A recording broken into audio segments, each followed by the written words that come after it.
একটা ইয়ট নিয়া নেংটু পেংটু একটা মাইয়া নিয়া ক্যালভিন ক্লেন্সের জাইঙ্গা দাহিয়া আছি এখানে রাস্তাঘাট এমন বাজার ঘাট দেখেন আপনি।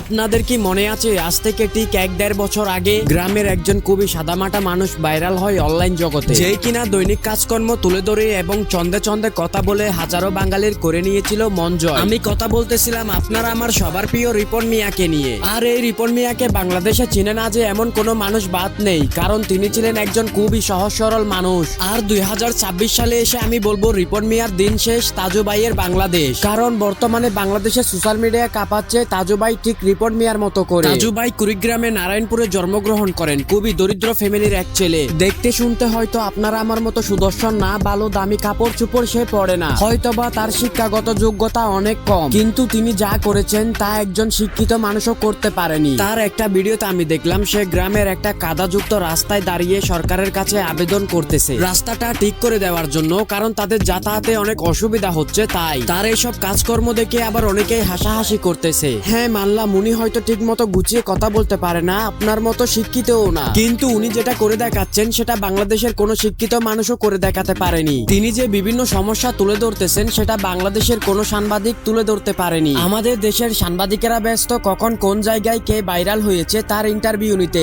আমাদের দেশের সাংবাদিকেরা ব্যস্ত মানুষের কাছ থেকে শপিং এর বাজেট জিজ্ঞেস করতে। এই সময় এসেও তাজু ভাই তাদের গ্রামের সমস্যা তুলে ধরতেছে সবার মাঝে। ওনার মতো একজন মানুষ পাওয়া তাদের গ্রামের সকলের কাছে ভাগ্যের ব্যাপার। আর তাছাড়া তাজু ভাই মানুষটাও অনেক সহজ সরল, আমাদের উচিত তাকে নিয়ে হাসি ঠাট্টা না করে উৎসাহ দেওয়া।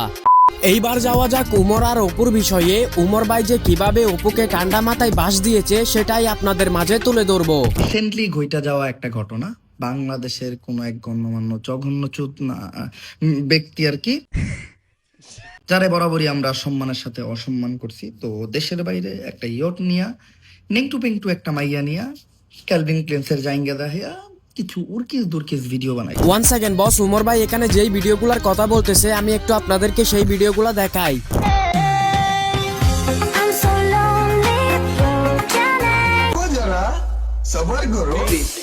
ভাই খায় একটু।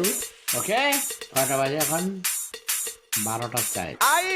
আমি কি খাতে গালি দিয়েছি?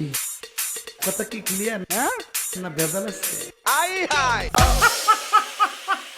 রাস্তায় মাঝে মাঝে হয়। বহু মানুষ কইতাছে যে 2018 সালে যদি আমরা ওর মতো চুলে রং দিয়া টিকটক করতাম তাইলে আজকে আমরা ওর পজিশনে থাকতাম, ওর মতো সফল থাকতাম। ঠিক এমন ভাবে যদি আমরাও চুলে গো কালার করে ভিডিও বানাইতাম তাহলে আজকে দুবাইতে গিয়ে মেয়ে নিয়ে চিল করতে পারতাম। কেন যে মাথার চুলগুলা গো কালার করলাম না এটাতে আমার দুঃখ রয়ে গেল।